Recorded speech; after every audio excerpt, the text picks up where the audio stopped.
Awi Kopi Blang Kiri Barat Daya.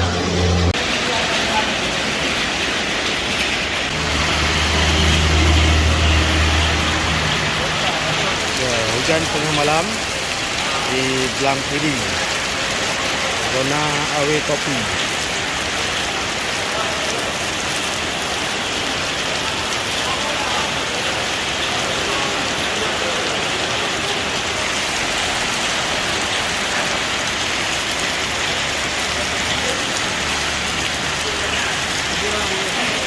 Agak dah ubur je benar.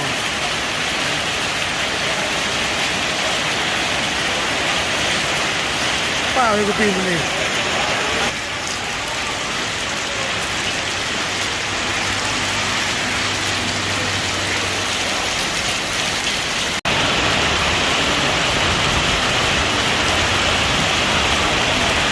Ya, hujan tengah malam. Masih Awi Kopi.